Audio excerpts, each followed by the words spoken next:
Okay, hi everyone, and welcome to this episode of Meet the Goddess. I am Matilde, your host today, and I am so delighted to welcome Deborah Tiernan, which is the creatress of Aran Herbs and Yoga. And she's a wonderful herbalist, a wonderful yoga instructor, does lots of yin yoga, yoga nidra, all those lovely, delicious, relaxing practices. And I'm going to leave it to her as she's going to start today with a wonderful, nice breathing practice just to get into this. Now, of course, what I want to say about this session is that if you're listening to this driving, this is actually not the best episode to listen to in the car. So it would be better if you could listen to it when you can actually enjoy the practices and really relax into it. Okay, so I'm going to leave it to you, Deborah. Welcome, welcome. Thanks so much. Sorry, I'm giggling at the whole driving in the car while breathing. Matilde, thanks so much for inviting me on. I'm really excited for the next hour or so to meet you all and have the chat. So as Matilde said, my name is Deborah and I have a small business, Aran Herbs and Yoga. So what I thought we'd do to start off is just do a little breathing exercise because it'll relax me more than anything else. So if you guys want to take a moment or two to kind of find a little space to sit down. So it helps if you can have a straight back. What I'm going to do for this, Deborah, I'm going to mute myself so that there won't be any background noise for me, and you'll have the floor. Yeah, perfect. So yeah, if you guys want to grab a little like a cushion or a pillow or even two cushions or pillows just off your bed or whatever, and sit however is comfortable. So I like sitting in an easy cross-leg position, but whatever works for you. You can even do it on your bed. I suppose what's important is that your bum or your sit bones are resting on something a little bit solid so that you can feel your sit bones on the ground. And if you can try and keep your back as straight as you can. And then I'm going to encourage you just to gently to close your eyes down. So if you take your right hand and you place it on your belly, and take your left hand and place it on your heart, and just slowly begin to watch your breath. So maybe begin to watch your breath come in through your nose and down the back of your throat. You might feel your belly push off against your hand as your breath fills your belly. And then as you exhale, just open your mouth and even sigh out your exhale. Breathing in through your nose and opening your mouth as you exhale out.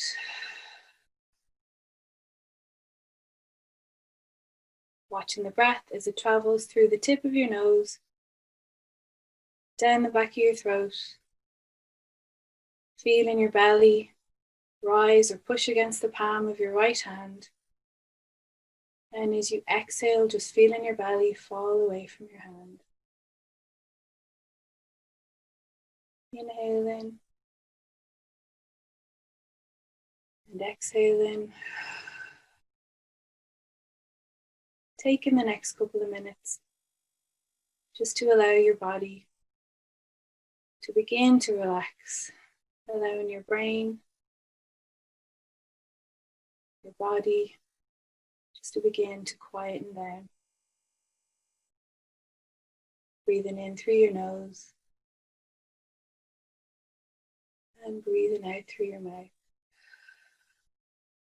Making that connection between your heart space, your beautiful center of love, and your belly or your womb space, your beautiful center of creativity. So even just imagining or pretending as you breathe in through your nose, just watch as the breath travels and swirls down the back of your throat and into that fabulous belly space. Maybe as you breathe out, you can see the breath as it travels back up your body, past your heart, and out. Inhaling, exhaling, allowing the breath to gently travel into your own body. Maybe on your next inhale, you can just gently allow the hands to fall onto your knees or wherever's comfy. And as you exhale, just feel those sit bones just sink deep into whatever it is you're sitting on, the chair, the couch, the floor, the yoga mat. The next inhale, just gently feel that spine become long and light, almost as if the top of your head were being gently tugged up toward the sky. And exhale, feel those shoulders just drop down your back. Inhale. Exhale. And don't be afraid of the sound of your own exhale. Remember, no one else can hear you. So if you've had like a mad morning or a mad day, or you're just holding on to any tension or stress, don't be afraid to let it go with each exhale. Breathing into your nose and out through your open mouth. We're just going to try this little breathing technique. It's called the square. So just breathe in as you are for the minute, just listening to my voice as I'll just instruct you through it. So we're going to do it on the count of 4. And we'll start off just by inhaling for 4 and exhaling for the count of 4. So whenever we're ready, we'll inhale 2, 3, 4, and exhale 2, 3, 4. And inhale 2, 3, 4, and exhale 2, 3, 4. And just continue that for another moment or two while I just tell you the next part of the breathing. So if you imagine in your mind's eye the shape of a square, so you've got a side going up, a side going across, a side going down, and a side at the bottom. So whenever you're ready to inhale again, we'll inhale up, 2, 3, 4, and hold that breath, 2, 3, 4, as we exhale down, 2, 3, 4, and hold, 2, 3, 4, inhale up, 2, 3, 4, and across, 2, 3, 4, exhale down, 2, 3, 4, and hold, 2, 3, 4, inhale, 2, 3, 4, hold that inhale, 2, 3, 4, let it out, 2, 3, 4, and pause with no breath, 2, 3, 4, inhale, 2, 3, 4, and hold that inhale, 2, 3, 4, let the inhale out, and pause. For next inhale, and hold it, and exhale, and hold that exhale, breathe in again, and hold that inhale, to exhale, and hold. Just now in your own mind's eye, just following the rhythm of your own breath. Maybe follow your own square shape. Just keeping the length of your inhale and pause. Exhale and pause the same length.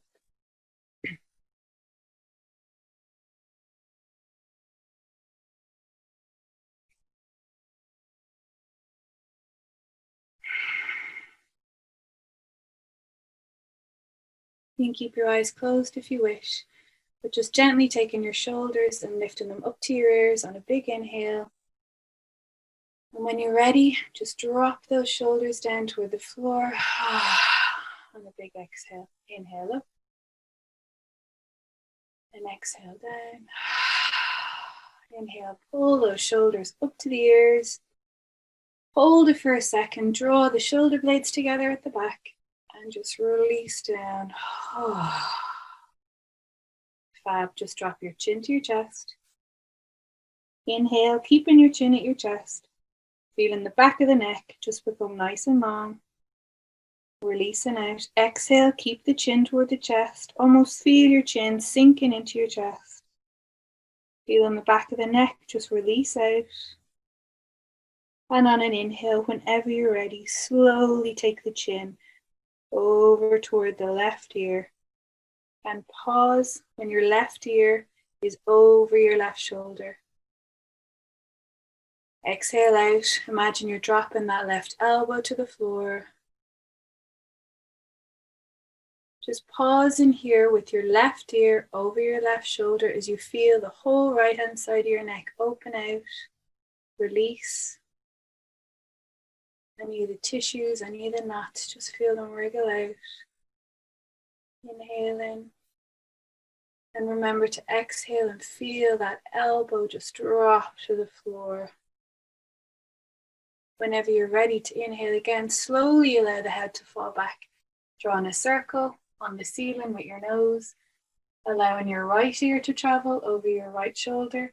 Allowing your chin to roll along your chest. We'll go to the left just one more time. We won't pause this time. Just a slow, easy circle. Allowing the left ear to travel over the left shoulder. Allowing the head to roll back. Drawing a circle on the ceiling with your nose. Allowing the right ear to travel over the right shoulder. And pausing when the chin is on your chest. Let's take an inhale here. Exhale, feel both shoulder blades just drop to the floor. A lengthening in the back of the neck. And when you're ready to inhale, this time we'll travel over to the right. So just allow the chin to move toward the right shoulder. And pause when the right ear is over the right shoulder. We're going to pause here for a couple of breaths. Feeling the left-hand side of our neck just ease out. And sometimes, you know, we need to give ourselves permission. We need to engage our brain and our body together and just say it's okay to let go of any of that tension you might be holding on.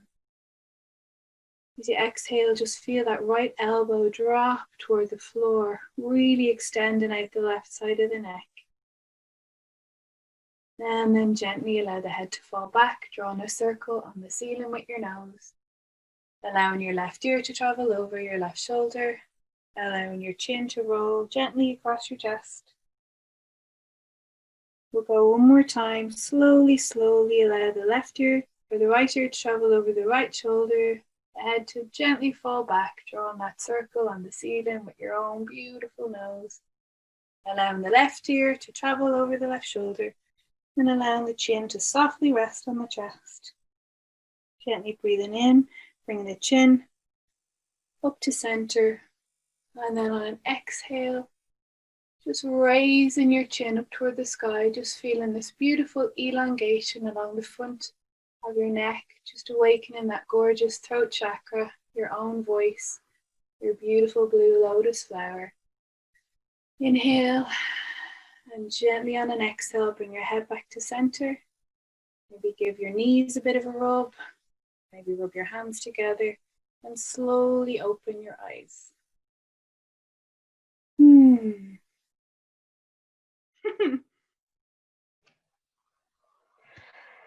Ah, thank you. You're welcome. That was delicious. But I feel much more grounded in my own self now. I'm like, okay. Yeah. That was so beautiful. And yeah, I really love how you guided it. It was just so yeah. Yeah, so these are I assume this is how you run your classes, like that. This would be like a lovely example of how one of your classes would be. Yeah. So I do a lot of really restful, nourishing, gentle classes. So at the moment I'm teaching a kind of a mixture between yin yoga and restorative yoga. And then we do like a bit of storytelling and poetry. So it's really all about kind of making that hour and a half for yourself and really cozying up. So like I encourage everybody to bring extra pillows and blankets and cushions, and if you have like yoga props, brilliant, but like, you know, things are so strange at the minute, you're not running out to buy stuff, but anything you have accessible at home, just, and kind of making it like a queen's bed, you know. So you've always got like pillows under your knees, and you know, with yin, so there is a difference between restorative and yin. Restorative is very much just letting everything just fall into the mat and really supporting your body. And then when we do some yin poses, we add a little bit of stress to maybe the joints, you know, with the idea that when you push them a little bit, then you can really get the energy flowing and you can work on those meridians. And yeah, they're gorgeous classes. And then we finish off at the end. I always say a lot of people get into bed to do that last kind of 30 minutes of the class, and you cozy yourself up. And we'll do a little bit actually at the end of our chat, but we do a little yoga nidra and a little storytelling at the end. Yeah, they're lovely. Yeah, that sounds amazing, because I don't have any particular judgment about any different types of yoga, and it's all beautiful, and it all has its place and reason to be, and we're also very different, so each person will resonate more with like more of a power yoga class. I have a friend that actually she just teaches yoga with like rock music in the background, so it's like, look, at whatever actually feels right to you in the moment is what it is right for you in the moment. But I do feel there is a lot of pushing all the time. Yeah, you know, we just push, and so it's beautiful to hear that what you offer is just such a nourishing aspect of it, you know.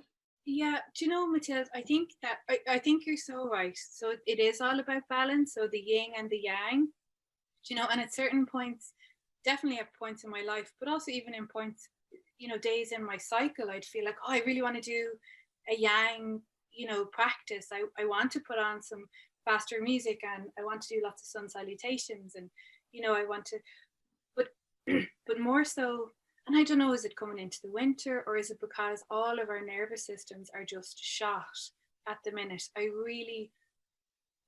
loving this feeling of supporting and allowing, you know, our nervous systems to reset, allowing our digestive system to settle down, allowing ourselves the space, I suppose, to restore and reset, and then go on and maybe, you know, explore more yang stuff or more energy stuff. Because I was feeling, geez, if somebody asked me to do one more thing, you know, if there's one more thing I have to do, I just had nothing else to give at a certain point in my life. And this type of practice just really allowed me just to, I don't know, just to really rest and almost heal, you know, because there was space then for my body to release what it needed to release, be that like trauma or pain or just tiredness, you know, and then to create space for whatever needed to come in. So that's what I really like about these type of classes. Yeah, it's the space. It's the we forget very often that we actually need to pause. It's something that I have really learned in the last year and a half. It's that power of pausing. We've been taught and programmed with the power of doing.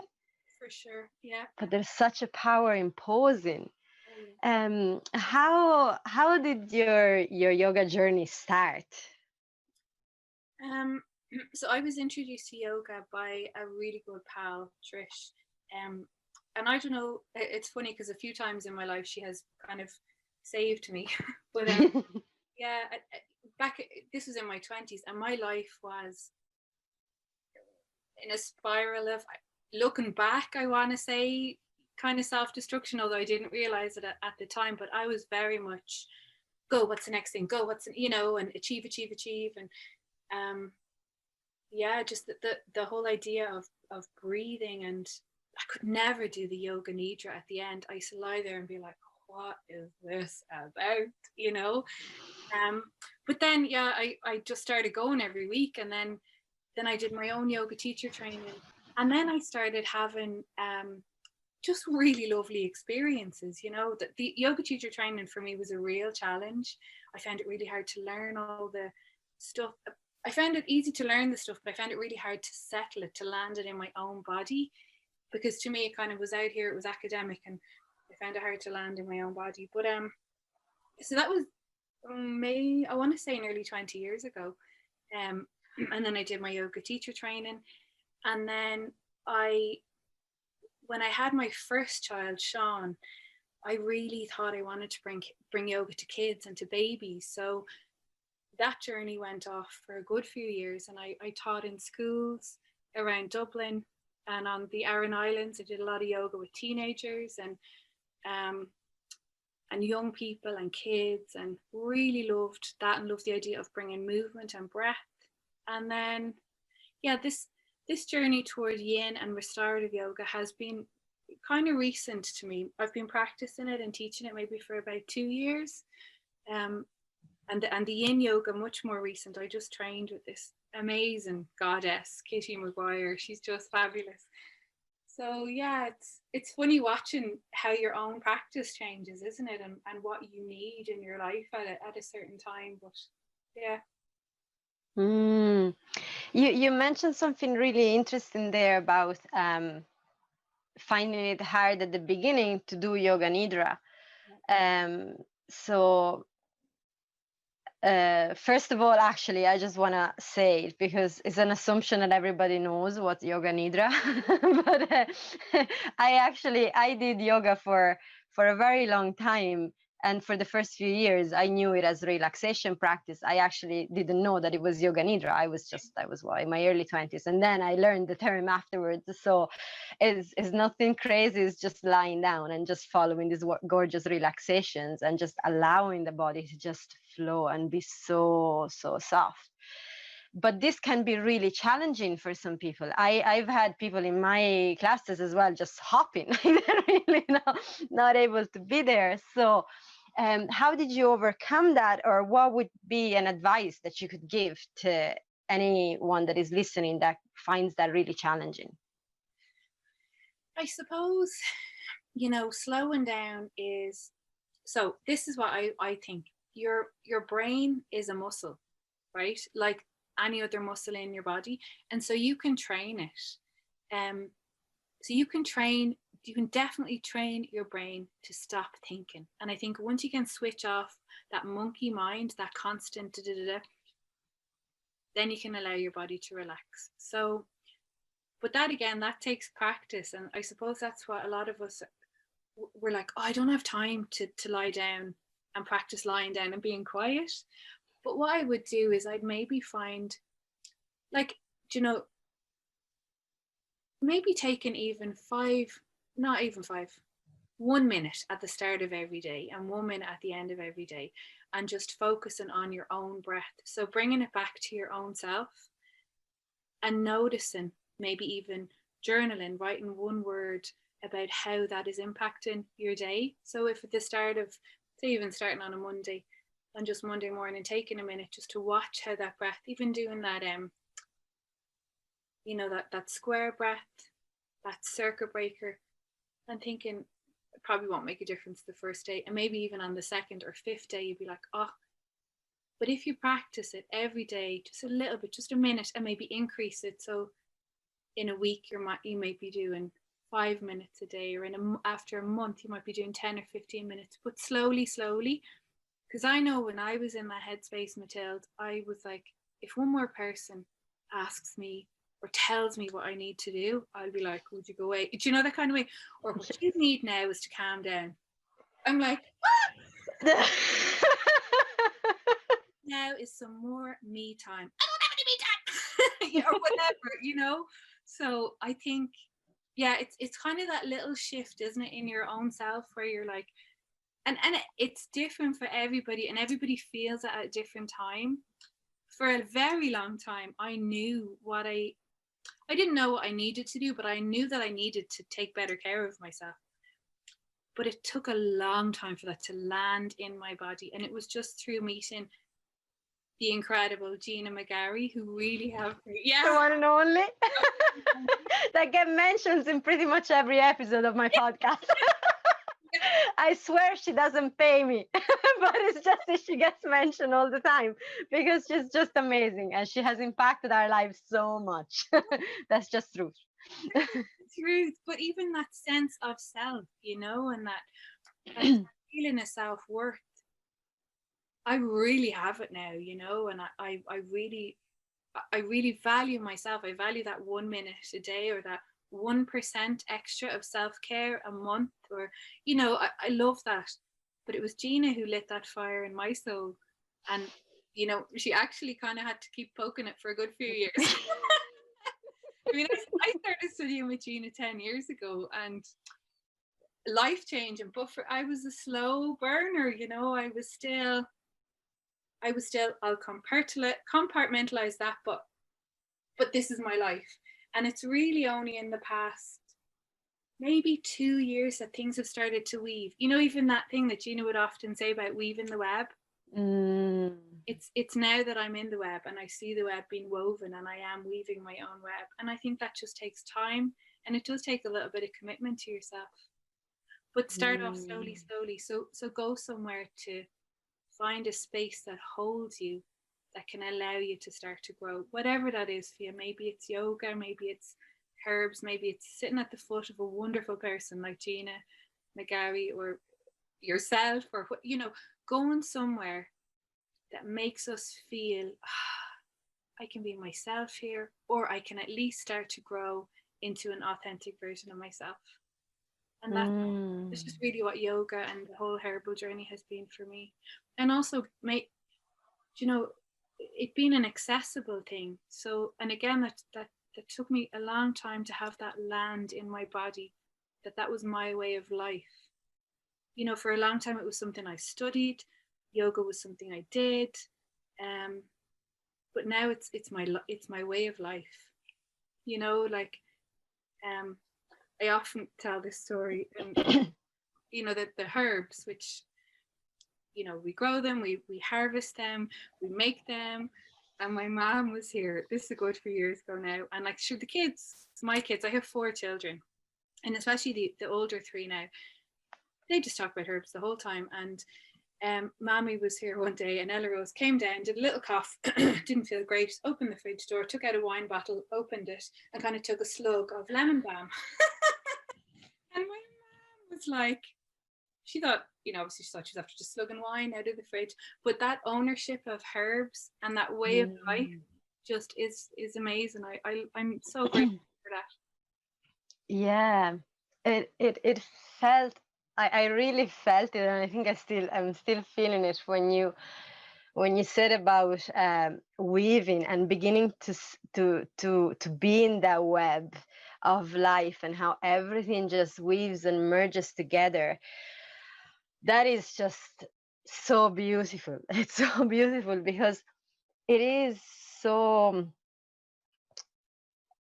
I often find it so incredible how we've been programmed to be in a certain way, and to feel in a certain way, and talk in a certain way, and then study in a certain way, and everything seems to be very mind-led. Yeah. And so, as you say, it becomes a lot of boxes and compartments in our life.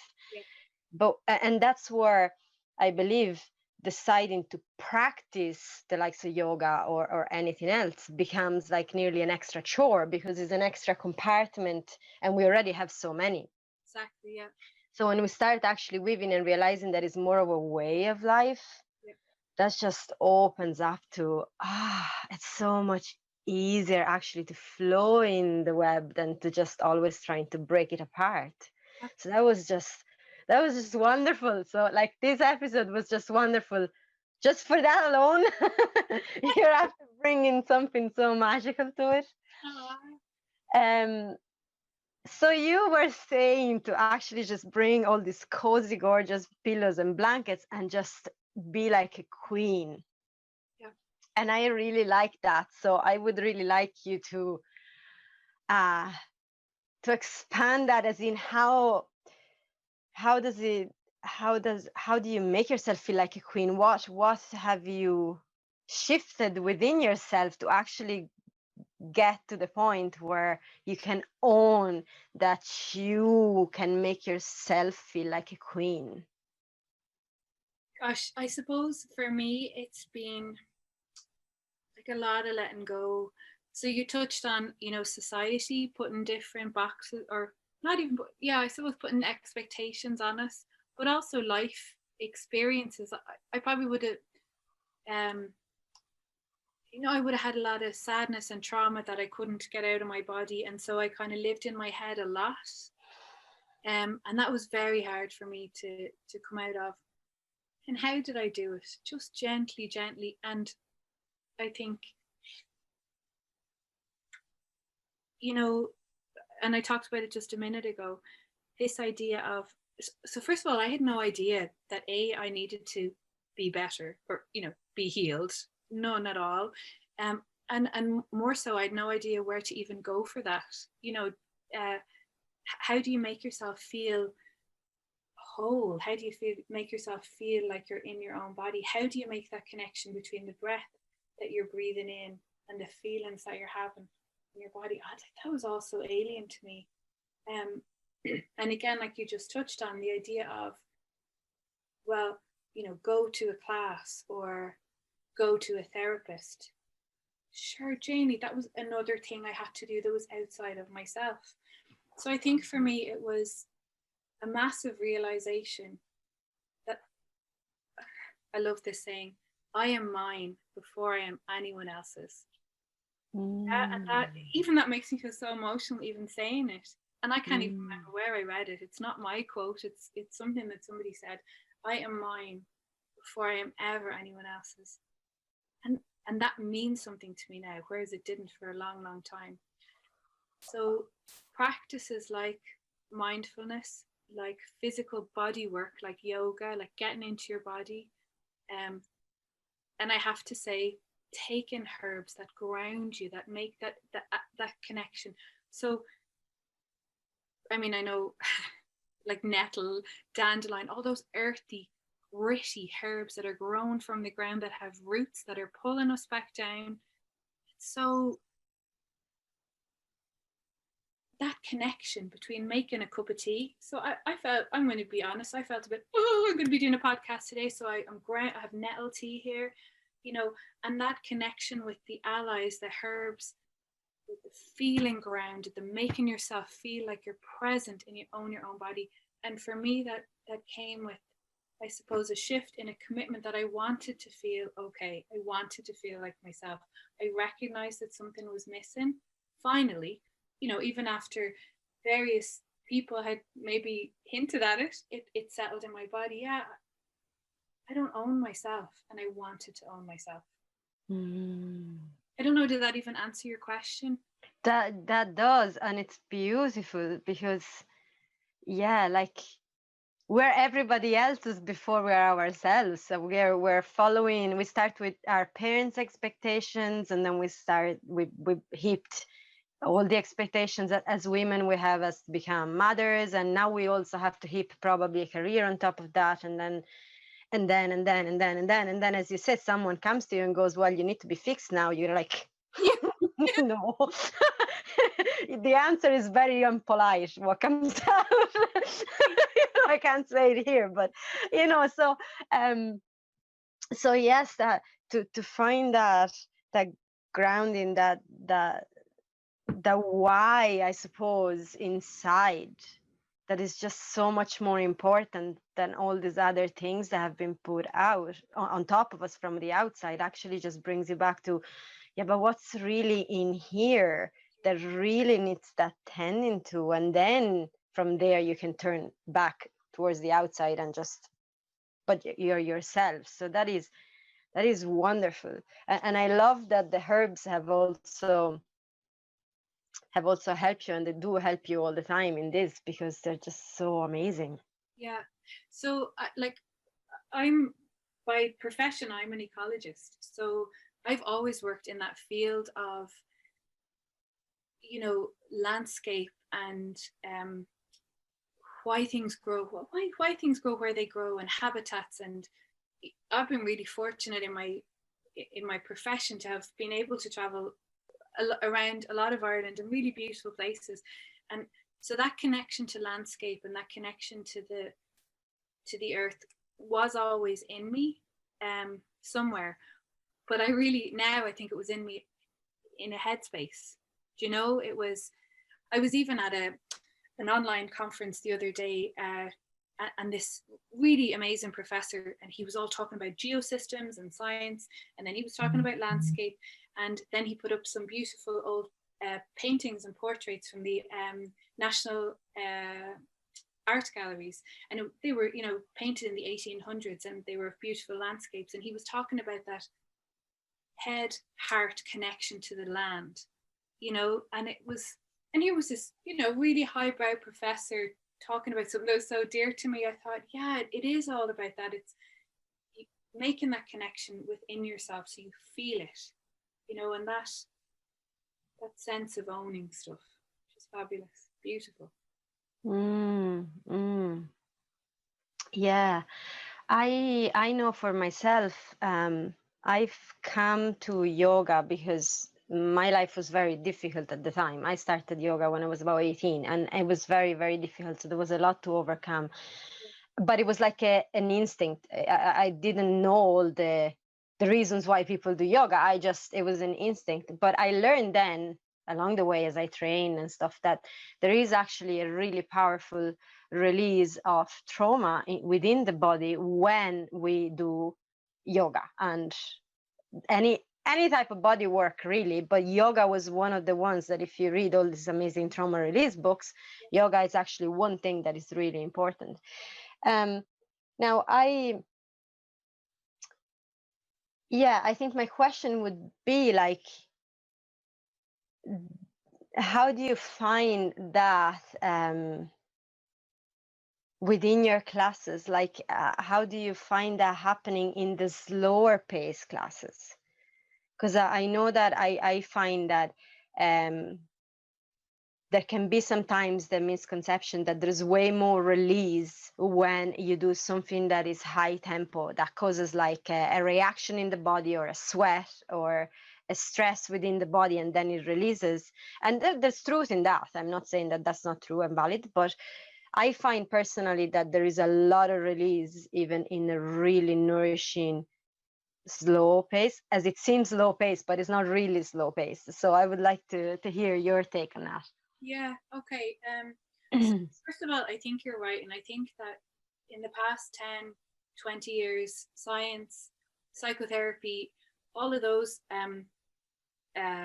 what are they, like, fields have really caught up on what yogis and yoginis and Buddhists have been saying for centuries, you know, and that's in itself is massive, because, you know, 20 years ago, yoga was kind of thought of as a bit fluffy, but now it's been practiced in hospitals. You know, it's really valued as a way to live your life better, and, as you say, to release trauma and to have a healthier life. So, and yeah, and maybe I would have been like that before, because, you know, I used to do a lot of running, and so I was like pounding out the trauma, or, you know, yeah, as you say, doing a lot of even Bikram, or, you know, and all yoga practices I think definitely have a place. So I understand that concept of powering out your problems. But when you're restful, when you're supported, and your mind is in it, your mind and your body, you're not just absent-mindedly lying down, you're actively working on yourself in this, because you've got the breath, but you're supporting your body to release out stresses and issues that are in your tissues. So when you do kind of a fast-paced practice, you're working a lot on your muscles, and that's kind of the yang part of our body. But you know, as we all know, our bodies are yin and yang. So the yin part of it would be our meridians, which would be our energy channels that travel all around our bodies. Our joints, so the joints of our ankles and knees, our shoulders, all around our pelvis, our hips, and the tissues that kind of support and connect all around those joints. And we know that is where trauma, and that is where memory, and that is where shame and guilt, and our issues are in our tissues. So yeah, working the muscles is great, but when we do restorative yoga, when we do yin yoga, we work on the tissues. We work on those, the connective tissue all around our joints. We work on that synovial fluid. We work on the meridians that flow all around our body. And so in that way, it's released out. It sneaks out, it wriggles out, and then it's let go on the mat. So it's like you're supporting your body, you're putting the little stresses on your tissues, and you're allowing what needs to come up to the surface gently. So it's not all going to bubble up and, you know, you're going to leave a yoga class or a yoga session traumatized. It will come up when your body is ready, and then it's just released out to the mat. So yeah, I don't know, does that answer your question? That answers it beautifully. Yes, it's actually explained so clearly. And I think there's that. It seems like nothing is happening because you can't really measure it. You know, it's like if you go to one of these crazy practices, then you're gonna be really feeling it, and really crying, or really, like, I don't know, screaming, or, you know, anger release, and you go, okay, like that seems like something has happened. When we do something gentler, like a yin yoga class, you seem like you're coming out the same as you went in, but there's so much that has happened inside. I find that you start seeing as you do it, as you practice regularly, you start seeing the differences in the way you're reacting to life. Yes.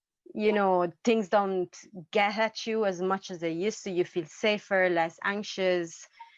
And that's a big thing, isn't it? You feel safer in your own self, and so you're better ward off all these things. Sorry,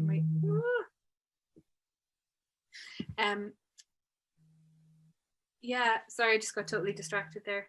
You're okay. I was like, what was I in the middle of talking about? About feeling safer, because it's so important. It really is. So yeah, just when you're practicing in a yin class, or a restorative class, like the feedback that I've gotten, like sometimes even myself, I would just gently cry. So a memory or a story would just come up in my body, and I would just cry. Tears of sadness, tears of loneliness, whatever it would be. And then that little part of whatever was stuck in my body would be released. And, you know, I've been teaching online now since the pandemic, so it's hard to kind of be walking around the classroom and be, you know, checking in on each person.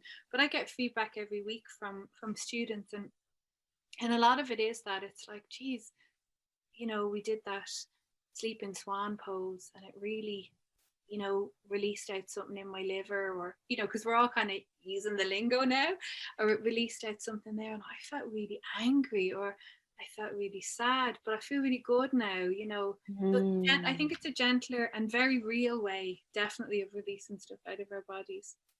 I would say much more powerful than the yang practice, for me anyway. But again, you only kind of know that when you do it for a bit. So you allow yourself the space and time to settle into it, and to see that it can happen, you know. Because maybe if you do one I bet you if you do, most of us do one restorative yoga class, and 5 minutes in we fall asleep, and then we wake up at the end because we're all just so knackered running around. Yeah. You know, so given the opportunity to be supported and to be minded, we'll just kind of conk out of sleep. And then as you maybe go on week, you won't fall asleep all the time, because you'll be aware of what's happening in your body, and stuff will begin to come to the surface because you're allowing it to, because you're letting your body know this is a safe place. You're safe, you're supported. You can release stuff out. You don't have to hold on to all those things that you're holding on to. You can let them go. Yeah. And it's a real gift of slowing down. Yeah. I'm like, I could continue talking about this forever. Like, it just felt like we've been chatting for like 5 minutes. It's so wonderful. Yeah, but I know that you have another wonderful gift for us, which is about 20 minutes of a Yoga Nidra practice. Yeah. So again, I'm gonna make you laugh again about don't do this in the car, please. Like, you know, if you're at work, it's okay. You might fall asleep on your desk, but don't do it in the car. So just, once again, I'm gonna leave you to it. I'm gonna mute myself. You'll probably see me. I won't be lying down because for the host to fall asleep mightn't be a good idea. Maybe like, yeah, Yeah, I'm done. So I'm gonna be sitting, but I'll still go fully with it and into it. Yep. So yeah, I'm gonna leave it to you. Thanks so much, Matilde. So if you guys want to go spend a minute getting some cozy stuff. So we're going to be lying down. So wherever feels good for you to lie down, wherever you have that space available. So maybe it's on your bed, which is amazing. Or if you have a yoga mat, just roll it out on the floor. If you don't have a yoga mat, just improvise and maybe roll out a nice cozy blanket. And we're going to come to what in yoga we call a supine or a lying down position. So gather at least 3 pillows and tuck a pillow behind your neck. Maybe that could be like a flat pillow at the back of your head. And then you're going to be lying down flat, and under each of your knees, you're going to put a pillow just to support your knees so they're not kind of lying down flat on the ground. Get yourself a cozy blankie. This is my fave. And tuck yourself up nice and warm. So, do you know, like everything, if we spend a minute or two with the setup, then it'll just be gorgeous. So yeah, have a little flat pillow maybe under the back of your head. You're lying down flat. You're covered up. Make sure your toes are nice and warm. So if you need to run off and get a pair of woolly socks, go ahead and do that because your toes will get cold. And put the blankie all around your feet, over your knees, and right up even under your chin if you want to. And whenever you're ready, just feel really safe in closing your eyes down.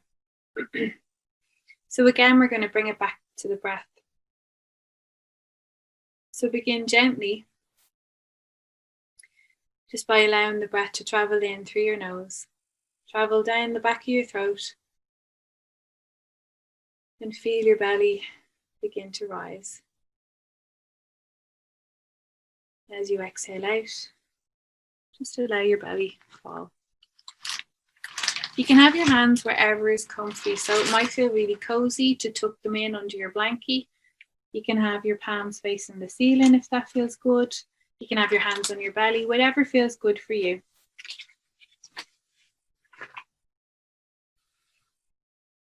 And just breathing, allowing the breath to just travel into your body through your nose, down the back of your throat. And with each exhale, just begin to allow your body to feel heavy and heavy and heavier still. Begin to acknowledge with love and kindness and care where into the body your breath is traveling. Maybe it travels to your armpits. Maybe it travels all the way down to your toes. Notice where into your own body you are breathing.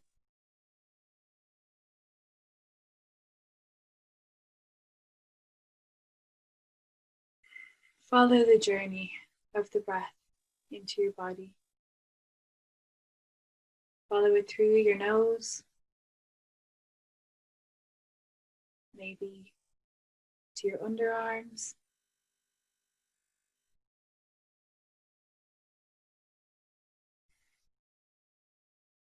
beginning to feel your body expand as you inhale. Feel the side body expand, the back of the lungs sink into the mat.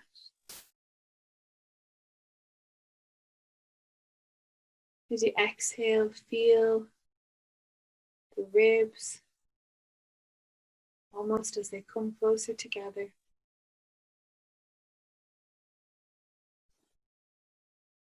As you inhale, notice the feeling in your lungs as you fill them with revitalization, gorgeous fresh air, nourishment. And as you exhale, release the tension. Watching as the toxins just naturally flow out of your body.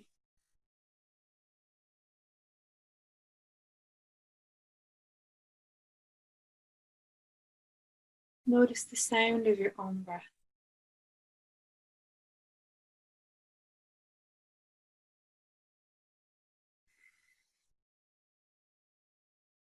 Begin to look closely at each inhalation. And in your mind's eye, imagine a breath like a wave. So as you inhale, just imagine a beautiful, gentle wave traveling to the shore.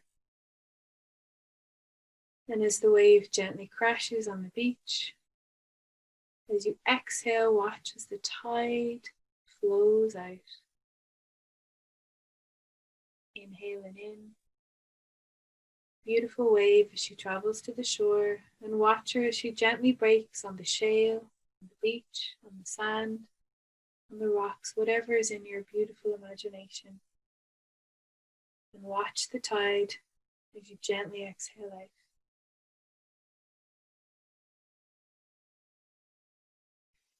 Allowing the breath to massage up and down your nervous system.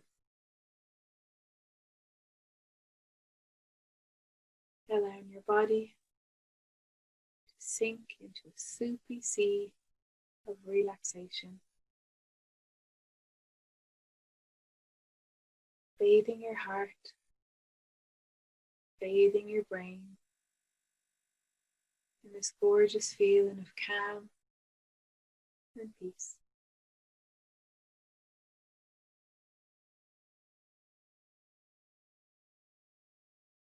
And gently now, just allowing your mind to travel down to your left foot, your left big toe, second toe, third toe, fourth toe, and the baby toe on the left foot. The top of the left foot, the sole of the left foot, your left heel, left ankle, left calf, your left shin bone, the underside of your left knee, the top of the left knee, the left thigh bone, the underside of the left thigh, the left hip, and all of your left leg, from the ball and socket joint all the way down to your left toes. Allowing your mind's eye to travel to your right foot, your big toe, second toe, third toe, fourth toe, and the baby toe on the right foot. The top of the right foot, the sole of the right foot, your right heel, right ankle, your right shin bone, your right calf, the underside of your right knee, the top of your right knee, your right thigh bone, the underside of your right thigh, your right hip, all the way down your right leg from the ball and socket joint to the toes on your right foot, all of your left leg and all of your right leg. Allow your mind's eye to travel to your left hand, thumb, index finger, middle finger, ring finger, and the baby finger on your left hand, the palm of your left hand, the back of your left hand, left wrist, forearm, left elbow, left shoulder, and left underarm. All of your left arm from the ball and socket joint all the way down to the fingertips. Allow your mind's eye to travel now to your right hand, your right thumb, first finger, middle finger, ring finger, and the baby finger on your right hand. The back of the right hand, the palm of the right hand, your right wrist, elbow, forearm, underarm, the ball and socket joint, all the way down to the fingertips on your right hand. The whole left hand side of your body, the whole right hand side of your body, the back of the head, your left shoulder, your right shoulder, your left hip, right hip, left eyebrow, right eyebrow, your throat, your belly, your medicine bowl, your pelvis, your whole body, whole of your body, just becoming heavy and heavy and heavier still, like concrete.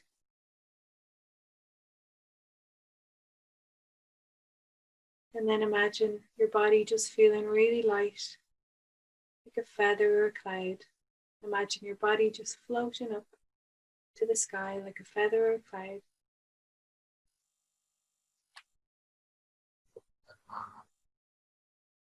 Imagine you're lying down and the sun is shining and your whole body is getting warm.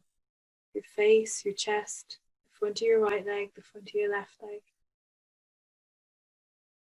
And your body becomes warmer and warmer and warmer still. And then imagine your body is lying on a bed of snow.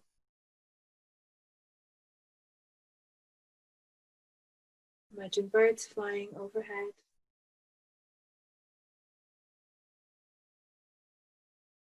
Imagine a lioness drinking from a pond.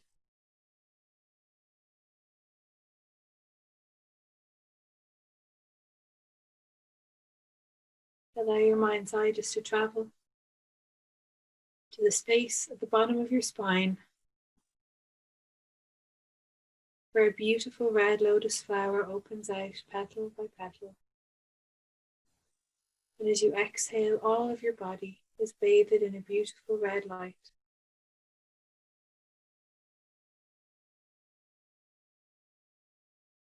As you inhale, allow your mind's eye to travel to the space between your pelvic bone and your belly button. Beautiful soft space in your tummy. And you can imagine a beautiful orange lotus flower opening up, petal by petal. And when you breathe out, just feeling your whole body being bathed in a beautiful orange light.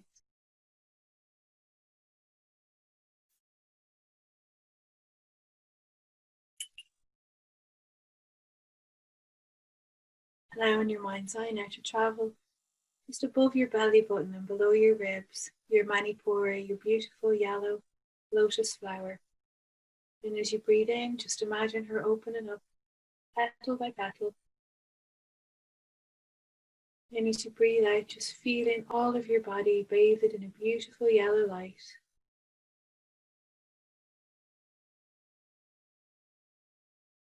Allow your mind's eye to travel to the space on the front of your spine nearest your heart. And as you inhale, just watch as a beautiful green lotus flower opens up, gently unfurling its beautiful green light. And feel that light as it travels all around your body.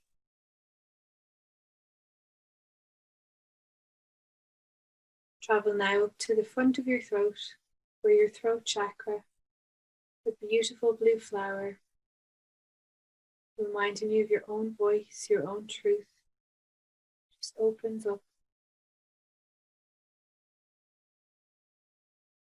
And as you exhale, just see a beautiful color blue travel around your body.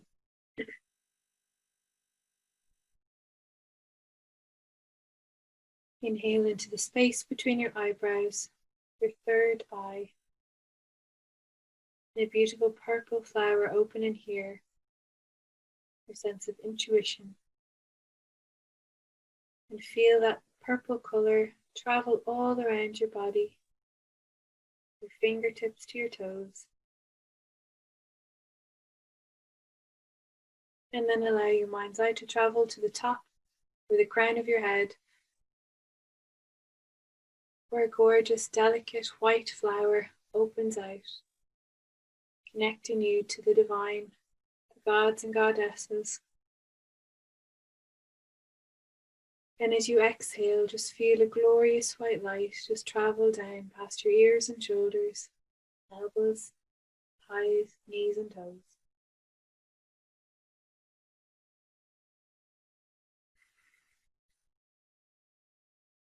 And then gently traveling. As we watch this white lotus flower gently close her petals, leaving the tiniest bit of white light. The blue flower gently close her petals, leaving the tiniest glimmer of blue light. The green lotus flower at our heart, gently closing, leaving the tiniest glimmer of green light. The yellow flower above our belly button, gently closing, leaving a tiny glimmer of yellow light. The orange flower below our belly button, closing down, just leaving the tiniest glimmer of orange light. And our root chakra at the base of our spine, connecting us to the earth, to the herbs, to the landscape, to our Celtic tradition, to our ancestors.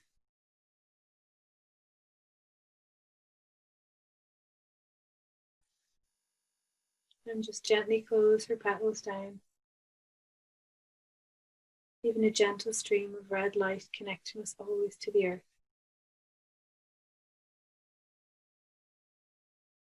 Allowing your body to be breathed.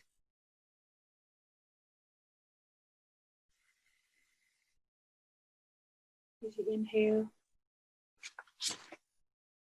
and exhale, I'm just going to read a little poem.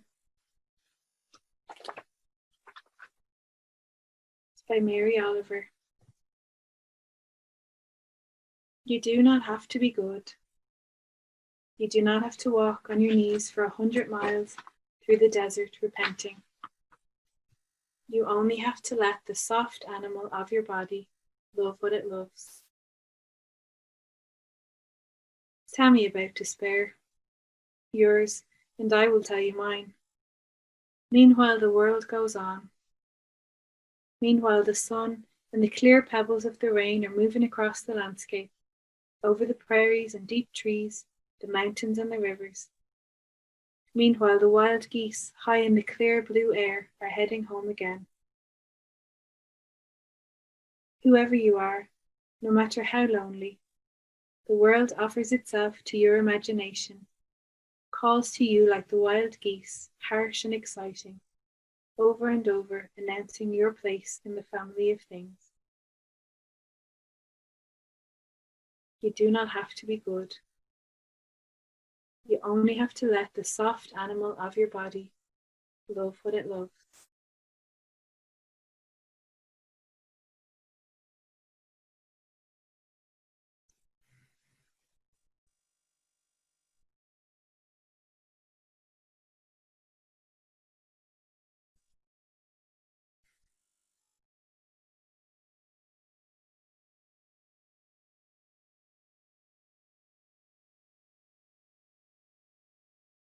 Whenever you're ready, just beginning to wiggle your fingers and your toes. Just beginning to allow the breath to be the bridge that brings you back home to your body. Taking a few gentle inhales and exhales. Noticing this lovely feeling of love and kindness in your body.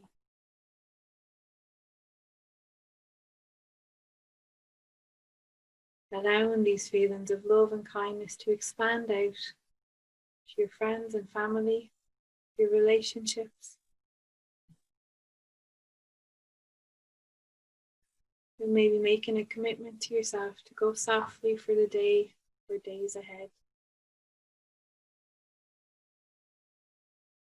For any of you who wants to stay in your cozy queen's bed, just stay there and sleep. And if anyone else feels like gently rolling over to their right hand side,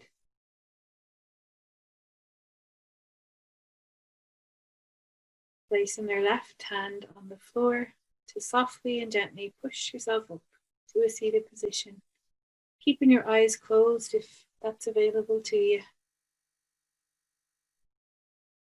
Then just softly bringing your hands together in a prayer position, your thumbs near your chest, near your heart.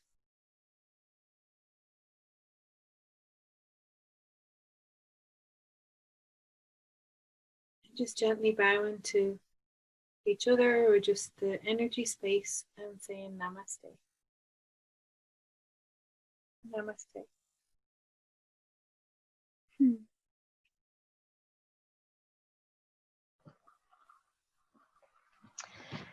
Wow. Thank you. Thank you very much for that. That was gorgeous. You're welcome. That was so, so beautiful. I'm all cozy now. Oh yeah, that was really, really beautiful. Yeah, I don't want to add too much after that, as I know some people listening might actually just want to stay in that beautiful state. And so all I'm going to say is that if you wish to contact Deborah or talk to her or know more about her classes and her work, I'm going to have the links in the description of this video about your business and wherever people can contact you. And I also want to say thank you to Deborah for being here with us today, sharing wonderfully. It was just such an amazing conversation, and all your gifts to us were so gorgeous. So thank you, thank you, thank you for that. And I want to thank anyone that has watched this and that has listened to this. And just every time that you give a like and you share, it's so, so appreciated, as I love the fact that these wonderful women that come to this podcast can share their message, and that just can get to as many people as possible, because it's just such precious messages and gifts that have been shared here. I'm so honored to be able to witness this and to offer this platform. So thank you for sharing and liking the video. And Deborah, if you have anything to add after that, please go ahead.